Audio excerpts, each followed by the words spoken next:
जय सीताराम। भक्तों की यही महिमा है कि जो दूसरों के कल्याण के बारे में हर समय सोचता है, जो दूसरे के पाप को भोगने के लिए तैयार है, एक मनुष्य ही नहीं सब दुनिया, किंतु भगवान भी उसके भक्त को कैसे भुगताएंगे, यह तो उनकी बात रखती है। भगवान को भुगताना थोड़ी ही था, भगवान तो परीक्षा ले रहे थे।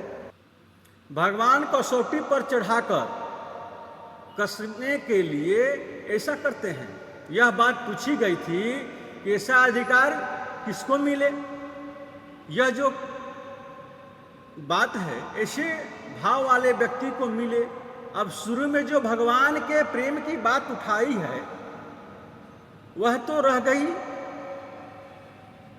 तो ये सब भगवान के प्रेम के ही अंतर्गत सब खास प्रेम की बात बतलाती जाती है। गोपियों में सबसे बढ़कर राधा जी है। उनका जो भाव था, उनका ज्ञान वर्तमान के मनुष्य में देखने में नहीं आता है। उनका उन पर का दिखाने का तो बहुत आता है, किंतु राधा जी जो असली भाव है वह छिपा हुआ है। श्री राधा भाव जैसा आविष्कार, श्री राधा भाव जैसा आविष्कार अभी तक नहीं हुआ। वह उस जमाने में, आज से लगभग 5000 वर्ष पहले के राजा के पहले जमाने में जब भगवान श्री कृष्ण ने अवतार लिया था, गोपियाँ थी, राधा जी थी, उस वक्त उस प्रेम भाव एकदम प्रत्यक्ष मूर्ति मान होकर नाच रहा था। यदि कहे कि उस समय मूर्तिमान होकर नाच रहा था, इस समय में क्यों नहीं नाच रहा है, तो उस समय साक्षात भगवान ने अवतार लिया था। यदि उस समय भी भगवान आए तो शायद वैसा हो जाए। इस समय भगवान यदि आए तो ऐसे ही हो जाएगा जो कि उस समय था। दूसरी बात यह है कि उस समय केवल भगवान ही अवतार नहीं था, भक्तों का भी अवतार था। गोपियाँ कौन थी? किसी किसी का कहना है कि बाल सिख आदि मुनि गोपियों के रूप में प्रकट हुए। किसी ने मत में वेद की श्रुतियाँ थी।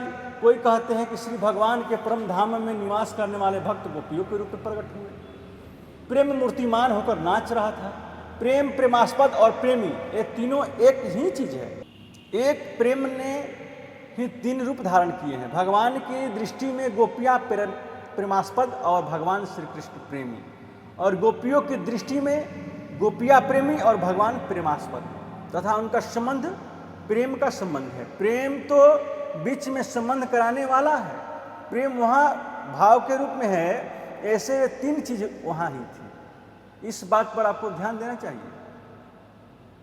वह उस वक्त का जमाना था, उस वक्त भगवान स्वयं प्रकट हुए थे तथा भगवान परिकर भी आए थे। क्यों आए थे? यह कथा सुनी जाती है कि शायद किसी पुराण में हो, अभी देखी नहीं, सुनी हुई है। एक समय की बात है कि जब नारद मुनि पर कामदेव ने प्रभाव डाला, तो कामदेव से नारद जी ने कहा, अरे कामदेव, तेने मुझे भी नहीं छोड़ा, एक घर तो छोड़ना चाहिए। अपने यहाँ कहावत है कि एक घर तो डाकन भी छोड़े। उसने कहा, मैं किसी को नहीं छोड़ता हूँ। नारद जी ने कहा, तुमको आज तक जितने वाला कोई नहीं मिला क्या? वह बोला, आज तक मुझे जितने वाला कोई नहीं मिला। हमने तो शिव जी को ही पछाड़ दिया, तुम क्या चीज़ हो? हम भगवान को भी पछाड़ सकते हैं। कामदेव के अहंकार की बात नारद जी को बर्दाश्त नहीं हुई। नारद जी भगवान विष्णु के पास गए और बोले कि प्रभु, आप कहते हैं कि मैं किसी के गर्भ को नहीं रहने देता। इसे सुनकर भगवान बोले, क्या बात है? नारद जी बोले, इस समय कामदेव को बड़ा अभिमान हो गया है। यह कहता है कि मुझे जीतने वाला दुनिया में कोई नहीं है। मैंने शिव जी को पछाड़ दिया, भगवान भी पछाड़ सकता हूँ। भगवान बोले, अच्छा नारद, तुम जाओ, उससे कह दो कि विष्णु भगवान ने कहा है कि मैं तुम्हें जीतूंगा। कौन सी लड़ाई करना चाहते हो, मैदान की या किले की? किले की लड़ाई का यह मतलब है कि जैसे कोई वन में गुफा में जाकर आजन्म ब्रह्मचर्य का पालन करे और मैदान की लड़ाई है स्त्रियों के बीच में रहकर कामदेव को जीत ले। नारद ने कहा ठीक है। नारद जी ने यह बात जाकर कामदेव को कह दी। नारद जी की बात सुनकर कामदेव कहा मुझे कोई किले की लड़ाई में नहीं जीत सकता, फिर मैदान में तो जीत ही कौन सकता है। कामदेव की यह बात नारद जी ने जाकर भगवान से कही। भगवान ने कहा नारद जाओ तुम उससे कह दो कि कृष्ण अवतार में मैं तुमसे मैदान की लड़ाई लड़ूंगा और तुम्हें जीतूंगा, तुम सावधान हो जाओ। भगवान ने यह बात नारद से कहलवाया, कामदेव को सावधान कर दिया। फिर भगवान ने अवतार लिया। अवतार लेकर 16,108 रानियां ब्याही, जिनसे लाखों पुत्र हुए, गोपियों के साथ बहुत ही प्रेम किया। इसी में स्वीकीय और परकीय दोनों बातें दिखलाई है। जैसे रुक्मिणी आदि का मधुर प्रेम स्वकीय था और गोपियों का मधुर प्रेम परकीय था। ये स्त्रियां दूसरों की थी और उनका भगवान से प्रेम सख्य प्रेम था। जैसे पुरुष का हो ऐसा प्रेम था और उन अपनी धर्म पत्नियों के साथ सहवाग था। उनमें प्रधान रुक्मिणी थी और उनमें प्रधान श्री राधा जी। इनमें प्रधान 8 सखियाँ थी और उसमें प्रधान 8 पटरानियाँ थी और बहुत हजारों गोपियाँ थी और हजारों रानियाँ थी। इन दूसरे पुरुषों की स्त्रियों के साथ रहकर पवित्रता सिद्ध करने के दिखलाई थी। कामदेव को एकदम चूर कर दिया। भगवान ने तो कामदेव प्रकट ही कैसे हो, उन गोपियों में भी कामदेव का विनाश कर दिया और उधर अपनी स्त्रियों के साथ ही कामदेव से रहित होकर जैसे ज्ञानी महात्मा राजा जनक आदि अपनी स्त्रियों के साथ करके निर्लिप्त रहते थे, उस तरह रहे। यह थी मैदानी लड़ाई। स्वयं भगवान अपने परिकरों के साथ लेकर आए, कामदेव का मद चूर करके उद्देश्य से भगवान अवतार लिया। यह प्रेमा अवतार हुआ। ऐसी प्रेम की मूर्ति भगवान का यह ध्येय था कि जो कुछ भी लीला चेष्टा करनी है सब नीतियुक्त, धर्मयुक्त, शास्त्रयुक्त, शुद्ध और पवित्र करनी है और प्रेम खूब बढ़ाना है। प्रेम बढ़ाने के लिए ही भगवान ने ब्रह्मा जी के ऊपर पर्दा डालकर उनकी बुद्धि हर ली, जिससे ब्रह्मा जी ग्वाल बाल और बछड़ों को चुराकर ले गए। फिर भगवान ने ही अपने रूप धारण किए। अनेक रूप धारण करके भगवान ने उस समय ऐसा प्रेम का प्रवाह बहाया कि पशुओं में भी प्रेम प्रवाह बह चला। मनुष्य में ही नहीं, वृक्षों में भी प्रेम प्रवाह बह चला। वृक्ष में बिना ऋतु के फल लगने लगे और भगवान को देखकर रस बहाने लगे। यहाँ तक प्रेम दिखाया कि गाय भी बछड़ा बने हुए भगवान को दूध पिलाने लगी। इसमें कोई आश्चर्य की बात नहीं है, क्योंकि भगवान प्रेम की मूर्ति हैं साक्षात। भगवान के कारण गौओं में यदि प्रेम का प्रादुर्भाव हो जाए तो इसमें कोई आश्चर्य की बात नहीं है।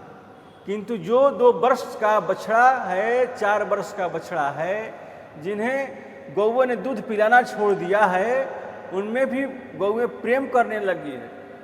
यह देखकर बलदेव जी को बड़ा आश्चर्य हुआ और बोले यह तो अप्राकृत है, प्रकृति से बाहर की चीज है।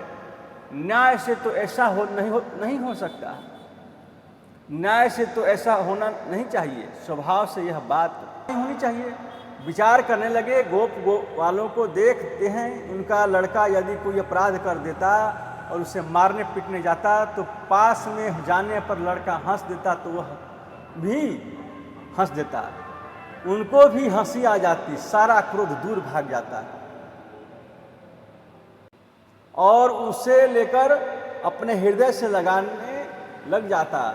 वहाँ क्रोध भाव से वात्सल्य भाव हो जाता। इस प्रकार की बात देखकर बलदेव जी ने जब ध्यान लगा देखा तो जिसने ग्वाल बाल बछड़े हैं सब कृष्ण ही कृष्ण दिखाई दिए। तब फिर भगवान से पूछा कि क्या बात है। भगवान ने सब बात बताई और ब्रह्मा जी इस प्रकार से ग्वाल बालों और बछड़ों को चुरा कर ले गए और मैं ही अनेक रूप धारण करके लीला कर रहा हूँ। तब बात समझ में आई। आप देखिए कि भगवान ने अनेक रूप धारण करके ऐसी लीला की कि वहाँ के गोपों में, गोपियों में, गायों में, बछड़ों में स्वयं उस रूप में बनकर सबसे प्रेम की जागृति कर दी। ऐसी लीला उस समय की। ग्वालों के साथ भी शुद्ध प्रेम, गोपियों के साथ में शुद्ध प्रेम, गोपों की माताओं के साथ भी शुद्ध प्रेम और गौओं के साथ में भी शुद्ध प्रेम। किसी के साथ वात्सल्य भाव का प्रेम तो किसी के साथ शंख भाव का प्रेम, गोपों के साथ भी शंख भाव का प्रेम और गोपी की माताओं के तथा बछड़ों की माता के साथ भी वात्सल्य भाव का प्रेम। उस समय प्रेम का प्रवाह बह रहा था, प्रेम की ऐसी प्रवाह बह रहा था कि मानो प्रेम की बाढ़ आ गई। उस समय भगवान की सभी चेष्टाएं उस प्रेमियों की खुश करने के लिए, आह्लादित करने के लिए, मुग्ध करने के लिए, उत्तरोत्तम प्रेम बढ़ाने के लिए, और उस सब गोपियों का भी एक ध्येय भगवान को खुश करने के लिए और भगवान में अपना प्रेम बढ़ाने के लिए था। इस प्रकार प्रेम साक्षात मूर्तिमान होकर नृत्य करता था। दोनों का एक ही लक्ष्य, भगवान के लिए गोपियां प्रेमास्पद और गोपियों के लिए भगवान प्रेमास्पद। वास्तव में तीनों प्रेमास्पद, प्रेमी और प्रेम धातु से एक ही है। जिस समय भगवान ने श्री कृष्ण के रूप में अवतार लिया था वह प्रेमा अवतार था। उस समय सब गोपियों से बढ़कर श्री राधा जी थी। रुक्मिणी जी के समान ही नहीं बल्कि रुक्मिणी जी से भी बढ़कर राधा जी थी। रुक्मिणी जी ऐश्वर्य शक्ति की मालकिन थी, सबको ऐश्वर्य दिया करती थी, और राधा जी प्रेम की मालकिन थी, सबको प्रेम प्रदान करती थी। श्री राधा जी प्रेम ही अवतार थी। प्रेम ने ही श्री राधा जी का रूप धारण किया और प्रेम ने ही श्री कृष्ण जी का रूप धारण किया। अथवा ये दोनों एक कि साक्षात सच्चिदानंद पूर्व ब्रह्म परमात्मा ही साक्षात श्री कृष्ण थे और राधा जी की उनकी आह्लादनी शक्ति थी। एक ऐश्वर्य शक्ति होती है और एक आह्लादनी शक्ति, जो भगवान सारे संसार को आह्लादित करते रहते हैं, मुग्ध करते रहते हैं, आनंद और प्रेम दान करते रहते हैं। उन देने वाले को आनंद और प्रेम प्रदान करने वाले को प्रेम प्रदान करने वाले की शक्तिमान नाम है आह्लादनी शक्ति। इस प्रकार राधा जी अवतार आह्लादनी शक्ति का अवतार था, इसलिए उस वक्त प्रेम मूर्तिमान होकर नाचा करता था। उस जमाने में तो उनकी छाया भी नहीं थी, फिर भी उस बातों को लक्ष्य करके आप लोगों के सम्मुख जो बात कही जाती है वह बात पूरी नहीं की जाती। असली बात तो हमारी बुद्धि में समाती ही नहीं, क्योंकि हमारी बुद्धि में वह ताकत नहीं। जैसे तुलसीदास जी ने कहा कि भरत और राम के मिलने की बातों को कवि की वाणी गा नहीं सकती, जैसे गाड़ की तात सुराग नहीं गा सकती, उसी प्रकार वाणी की पहुंच वहां नहीं है जो उनकी छाया को भी छू सके, जिसे विशुद्ध प्रेम का अनन्य प्रेम कहते हैं। यह तो एक प्रकार से शब्दों का उच्चारण किया जाता है, किंतु बुद्धि उसको समझ नहीं सकती। परमात्मा जो प्रेम स्वरूप है, या दोनों का यह अवतार भगवान श्री कृष्ण साक्षात सच्चिदानंद घन ब्रह्म और श्री राधा जी उनकी आह्लादनी शक्ति, उनके प्रेम के विषय को बुद्धि ग्रहण करने में जिस प्रकार असमर्थ हैं, जैसे कि घड़े में विशाल समुद्र समा नहीं सकता। घड़े में यदि समुद्र भरना चाहे तो मूर्खता है, क्योंकि वह समा ही नहीं सकता है। अपनी बुद्धि तो घड़े के समान भी नहीं है। बुद्धि में जो बात आती है वह स्पष्ट नहीं हो पाती। उस प्रेम का आविष्कार करना तो बहुत दूर है। उस प्रेम को किसी उदाहरण से गढ़कर बतलाया नहीं जा सकता। कोई भी दृष्टांत या उदाहरण गढ़कर बतलाने की समर्थ मन की नहीं। बुद्धि में समझने की जो बात है उसका मन कोई दृष्टांत या उदाहरण का रूपक नहीं बांध सकता।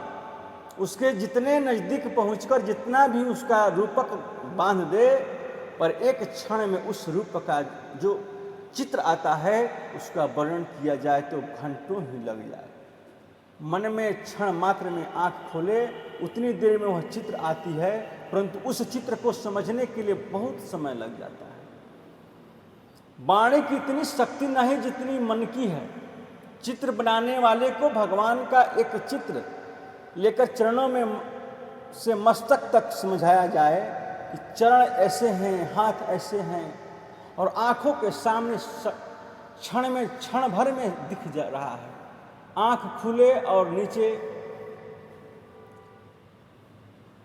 और नीचे इतने देर में वह चित्र दिख रहा है, परंतु वाणी के द्वारा उसे समझाया जाए तो कितने देर लगे, बहुत देर लगे। वह भी किसी एक कागज का चित्र, वह कैसे समझा? यह अलौकिक है। प्रश्न होता है कि इस विषय में अनेकों ने यह क्या कहना चाहिए? अपने को तो यही कहना चाहिए कि भगवान कृष्णचंद्र जी का स्वरूप है, अथवा जिसका जो इष्ट देव है, चाहे भगवान शिव हो, चाहे भगवान श्री राम हो, चाहे भगवान विष्णु हो, इस विषय में कोई फर्क नहीं। इसलिए प्रकरणवश श्री कृष्ण जी की बात कही। भगवान श्री कृष्णचंद्र जी का जो स्वरूप है, संसार में जितने बढ़िया से बढ़िया श्री कृष्णचंद्र जी, बढ़िया से बढ़िया श्री कृष्णचंद्र के चित्र मिलते हैं, उनमें से भी जो बढ़िया से बढ़िया अपने को मिले, अपनी बुद्धि जहाँ तक पहुँच सके, अपनी बुद्धि से जो बढ़िया से बढ़िया चित्र लगे, वह लेकर उस चित्र के आधार पर भगवान के स्वरूप को देखें। आधार पर कहने का मतलब उस चित्र को नहीं, उस चित्र के आधार पर भगवान श्री कृष्ण जी के स्वरूप को देखें, क्योंकि यह चित्र तो जड़ है और भगवान चेतन है। जैसे समझो कि मेरा यह शरीर और भीतर में आत्मा है, ऐसे ही किसी ने मेरा चित्र उतार लिया और वह सामने लाकर रखा, तो चित्र में और मेरे अंदर है, क्योंकि मैं तो बोलता हूँ, बात कहता हूँ, चेतना से हिलता डुलता हूँ, आँख के संकेत से बतला सकता हूँ, किंतु मेरा चित्र कैसे बतला सकता है? उसमें तो कोई हाव भाव तो है आदि कुछ भी नहीं है। मेरा और उसका जो अंतर है, उसी प्रकार भगवान के चित्र में और भगवान के अंतर इतना ही नहीं बल्कि बहुत ज्यादा है। जय सीताराम जी। आगे कथा अगला वीडियो में। आप लोग लाइक, सब्सक्राइब और कमेंट जरूर करें, शर्माए नहीं।